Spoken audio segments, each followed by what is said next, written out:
வணக்கம் தோழர்களே. போன வீடியோ பதிவில் இந்த டிராகனுடைய கொடி எப்படி கட்டுறது என்பது பார்த்தோம். இப்போ அந்த டிராகன் நாங்கள் கொடி கட்டின பிறகு அந்த செடி நல்லா வளர்ந்துருக்கு. எல்லா இடத்துலையும் நாங்கள் ட்ரெயில் பண்ணி விட்டுருக்கோம். அந்த கொடியில இருந்தால் நாங்கள் 2-3 கட்டிங்ஸ் எடுத்திருக்கோம். அதை நீங்கள் இப்போ பார்க்கலாம். இந்த தாய் மரம் டிராகன்ல இருந்தால் 7 கட்டிங்ஸை எடுத்திருக்கேன். இந்த கட்டிங்ஸ் எடுத்து தான் பதியம் போட்டிருக்கேன். இந்த கையில் நீங்கள் பார்க்கக்கூடிய டிராகன் கட்டிங்ஸ் மதர் கட்டிங்கில் எடுத்தது தான். இந்த கட்டிங் வச்சு ஒரு 6 மாதத்து மேலே ஆகி போச்சு. இப்போ அதோட வேர் கூட பார்த்தீங்கன்னா கீழே விழுந்து பூமிக்கு வரைக்கும் போயிடுச்சு. இந்த கட்டிங்ஸ் தான் எடுத்து நான் புது கொடியில் நட போகிறேன். இந்த டிராகன் கட்டிங்ஸுக்காக நான் அந்த புது ட்ரெய்லர் அமைச்சிருக்கேன். இந்த ட்ரெய்லர் அடிக்கீழே தான் டிராகன் கண்ணை வைக்க போகிறேன். இந்த கல்லுக்கு கீழே நான் ஒரு சின்ன குழியை எடுத்திருக்கேன். இந்த குழி கிட்டத்தட்ட பார்த்தீங்கன்னா ஒரு 1/2 அடி இருக்குது. சார் நல்லா மண்ணை கொத்தி விட்டாச்சு. கொத்தின பிறகு கொஞ்சம் எரு வச்சுருக்கேன், மக்கின எரு. இந்த எருவை நான் உள்ள மிக்ஸ் பண்ண போகிறேன்.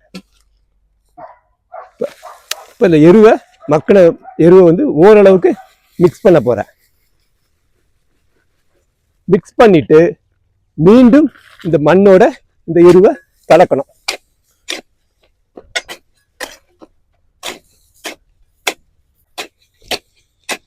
இப்போ மண்ணும் எருவும் நல்லா கலந்தாச்சு. இந்த கலந்த இடத்துல தான் இந்த டிராகன் கண்ணை நடவு செய்ய போகிறேன். இந்த கன்றில் பார்த்தீங்கன்னா நிறைய வேர் இருக்கும். ஸோ இந்த தட்டியை லூஸ் பண்ணுறது கீழே லேசாக வச்சு கொஞ்சம் லேசாக டேப்பிங் கொடுத்தீங்கன்னா அந்த மண் கொஞ்சம் இலக்கம் கொடுத்துரும்.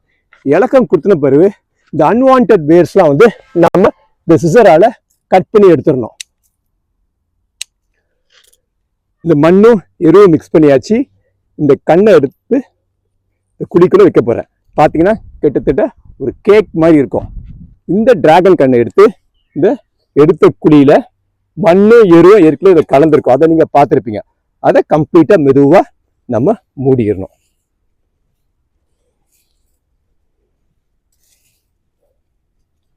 கன்றை வச்சு முடிச்ச பிறகு நம்ம இந்த கல்லையும் கண்ணையும் சேர்த்து லேசாக கட்டி விட வேண்டும். கட்டினாதான் அந்த கல்லோட போய் இந்த கண்ணு ஒட்டணும். ஏன்னா அதுல அந்த வேர் வரும். இந்த வேர் பார்க்கும்போதே தெரியும். இந்த கண்ணு கிட்டத்தட்ட அந்த கல்ல போய் ஒட்டிக்குச்சு. ஸோ இதுல இருந்தா மெதுவா வளர்ந்து அந்த வேர் வளர்ந்து அந்த கண்ணோட கண்ணு போய் ஒட்டிக்கும். எல்லாம் முடிஞ்ச பிறகு நமக்கு தேவையான அளவு தண்ணி, தண்ணி நிறைய விட்டுறணும். டிராகன் செடியை பொறுத்தளவு வளர வளர தண்ணி அதுக்கு நிறைய தேவைப்படாது.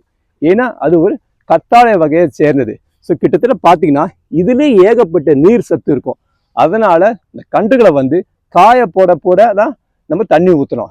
அளவுக்கு அதிகமாக தண்ணி ஊற்றிங்கன்னா கண்டிப்பாக இந்த டிராகன் அழுவி நம்மளுடைய முயற்சி வீணா போயிடும். நம்ம வீட்டு தோட்டத்தில் ஒரு எளிமையான முறையில் எப்படி டிராகன் கன்று நடவு முறையை நம்ம பார்த்துருக்கோம். அடுத்த வீடியோ பதிவில் உங்களுக்கு எந்த அளவுக்கு வளர்ந்துருக்கு, அதுக்கு ஆஃப்டர் கேர் எப்படிலாம் இருப்பது உங்களுக்கு நான் எடுத்து சொல்லுவேன். டிராகன் செடியை பொறுத்தவரை நான் முதல்ல சொன்ன மாதிரி அது ஒரு கத்தாழை வகையை சேர்ந்தது. தண்ணி மட்டும் நம்ம கவனமாக பாய்க்கணும். காய்ச்சலும் பாய்ச்சலும் இருக்கணும். நல்லா எரு போட்டாலே போதும். அதில் ஈரம் இருந்துக்கிட்டே இருக்கும். அந்த ஈரமே டிராகன் செடிக்கு போதுமானது. ஸோ நம்ம இது எளிய முறையில் பராமரித்தா டிராகன் கண்ணை நம்ம நன்றாக வளர்க்கலாம். மீண்டும் சந்திப்போம். ஆதவன் ஃபார்ம் சார்பாக.